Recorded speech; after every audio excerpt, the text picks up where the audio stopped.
स्वागत है प्रिय दर्शकों आपका अध्यात्म ज्योतिष में। आज के खास कार्यक्रम हम लोग बात करेंगे यहाँ पर योगिनी एकादशी को लेकर, अर्थात आषाढ़ माह में कृष्ण पक्ष की जो एकादशी आती है उसे हम लोग योगिनी एकादशी के नाम से भी जानते हैं।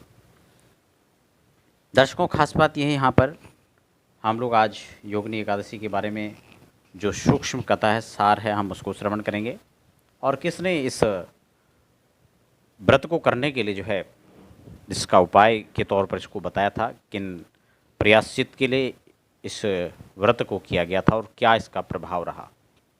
भगवान श्री कृष्ण स्वयं भगवान युधिष्ठिर अपने भ्राता कह लीजिए या भक्त श्री युधिष्ठिर जी महाराज को इस आषाढ़ मास की कृष्ण पक्ष की एकादशी के बारे में बता रहे हैं। इस एकादशी को हम लोग योगिनी के नाम से जानते हैं और इसके महात्म की एक पौराणिक कथा को यहाँ पर भगवान ने बताया। भगवान श्री हरि कहते हैं, अलकापुरी में भगवान शंकर का परम भक्त कुबेर जी रहते थे। पूजा के लिए हेम नाम का एक माली था जो पुष्प लेकर के आया करता था और उसकी अति सुंदर जो पत्नी थी जिसका नाम विशालाक्षी था। हेम माली एक दिन मानसरोवर में पुष्प तोड़कर घर लाया, लेकिन पत्नी की छवि को देख करके वह कामातुर हो गया और पूजा के जो फूल थे उसे भूल गया। और इसी पर कुबेर भंडारी जी उनका रास्ता देखते रह गए, अर्थात वो लौट कर नहीं आए। माली के यहाँ जब गए तो माली को उन्होंने देखा कि वो कोकशास्त्र की किरणाओं में रक्त हैं, उनमें लगे हुए हैं।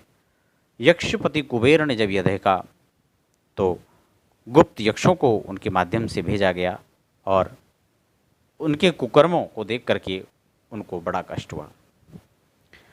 उन्होंने कहा कि आपने इस प्रकार से नेत्र होते हुए भी अंधों का अनुसरण किया। कुबेर ने माली को बुला करके कहा, हरि पापी, तूने मेरे पूज्यवर भगवान देवादिदेव महादेव का तिरस्कार किया है और इसी कारण मैं तुम्हें श्राप देता हूँ। तो स्त्री के वियोग में ही दुख पाएगा और मृत्युलोक में जाकर के कौड़ी का जीवन यापन करेगा।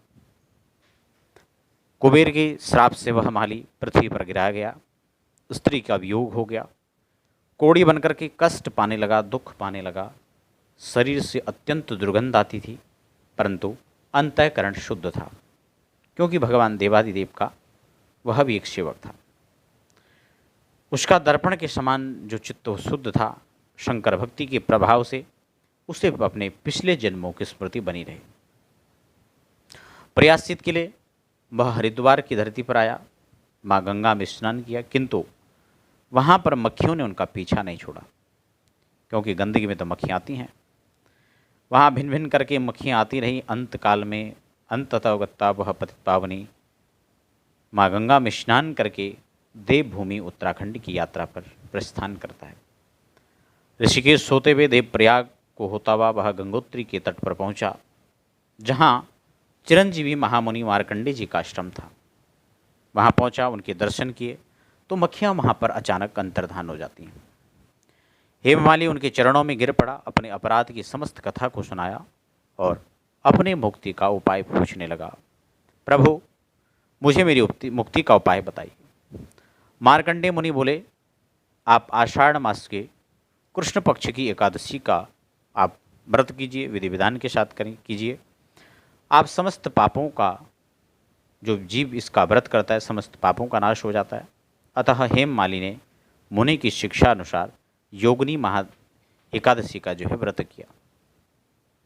उसके प्रभाव से अपने दिव्य स्वरूप में पुनः प्राप्त हुआ और जो फल 88,000 ऋषियों को भोजन खिलाने मात्र से मिलता है, वह इस महात्मा को शून्य भर से मिल जाता है।